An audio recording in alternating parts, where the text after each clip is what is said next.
السلام علیکم ورحمۃ اللہ وبرکاتہ۔ محترم حضرات و خواتین، اپنے دین و دنیا دونوں سے باخبر رہیں۔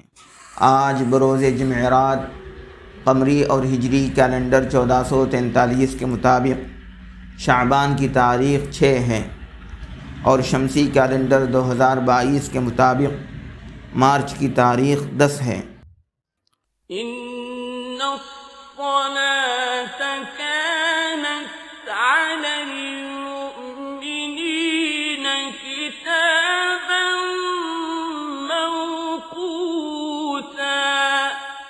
بے شک نماز کا مومنوں پر اوقات مقررہ میں ادا کرنا فرض ہے۔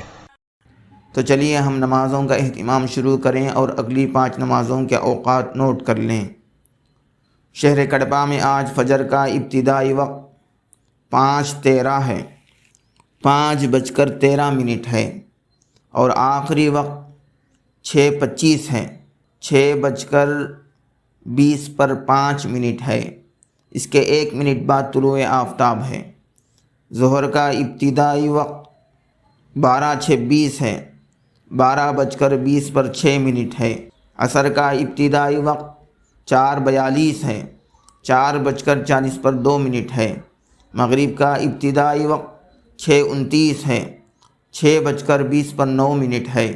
عشاء کا ابتدائی وقت 7:38 ہے، 7:30 ہے۔ عشاء کا آخری وقت 5:08 ہے، 5:08 ہے، اور سحری کا آخری وقت بھی یہی ہے۔ آج کی نصیحت بغور سماعت فرمائیں۔ بسم اللہ الرحمن الرحیم۔ دوستو، رسول اللہ صلی اللہ علیہ وسلم نے فرمایا، اگر لوگوں کو معلوم ہو جائے کہ اذان دینے میں اور صف اول میں کتنا ثواب ہے تو وہ صف اول اور اذان دینے کے لیے تلواروں سے مقابلہ کر کے آگے بڑھنے کے لیے کوشش کرنے لگے۔ یہ حدیث صحیح بخاری میں ہے، حدیث نمبر 615۔ آخر میں نوٹ فرما لیں کہ 5 وقتہ نمازوں کے اوقات 3 دن جمعرات، جمعہ اور ہفتہ کے لیے ہیں۔ من جانب دفتر محکمہ شرعیہ اسلامیہ، مسجد فاطمۃ الزہراء، محل نقاش، کڑپا، آندھرا پردیش۔ بسم اللہ الذی لا یضر مع اسمہ شیء فی الارض ولا فی السماء وہو السمیع العلیم۔ عزیز مکرم، ابو داؤد شریف کی روایت میں ہے، حضرت نبی کریم صلی اللہ علیہ وسلم فرماتے ہیں، جو شخص صبح سویرے یا رات کے وقت یہ دعا 3 مرتبہ پڑھا کرے تو اس کو کوئی چیز تکلیف نہیں دے گی۔ ایک دوسری روایت میں ہے کہ جو شخص ان کلمات کو صبح کے وقت کہے، شام تک اس کو کوئی ناگہانی بلا نہ پہنچے گی۔ اگر شام کو کہے تو صبح تک کوئی مصیبت نہ پہنچے گی۔ اب آپ اس کو دھیرے دھیرے پڑھتے جائیں۔ بسم اللہ الذی لا یضر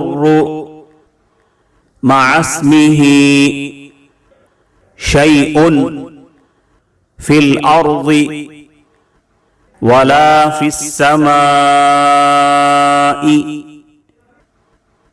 وہو السمیع العلیم۔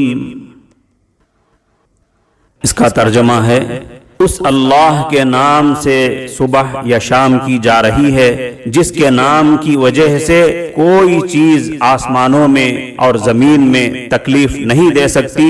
وہ اللہ خوب سننے والا ہے اور خوب جاننے والا ہے۔ ایک روایت میں صبح شام کی ایک دوسری دعا بھی آئی ہے، اس کو بھی اس دعا کے ساتھ شامل کر لیں۔ اعوذ بکلمات اللہ التامات من شر ما خلق۔ اب آپ اس کو دھیرے دھیرے پڑھتے جائیں۔ اعوذ بکلمات اللہ التامات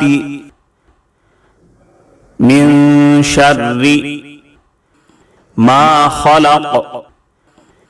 اس کا ترجمہ ہے، میں اللہ کے پورے کلمات کے ساتھ پناہ چاہتا ہوں ہر اس چیز کی برائی اور شر سے جو اس نے پیدا کیا۔ عزیز مکرم، صبح شام یہ دعا پڑھتے رہیں اور اپنے بچوں کو بھی پڑھاتے رہیں تاکہ آپ اور آپ کے تمام افراد خانہ ہر قسم کی تکلیف اور ہر قسم کے حادثے اور بلا سے بچتے رہیں۔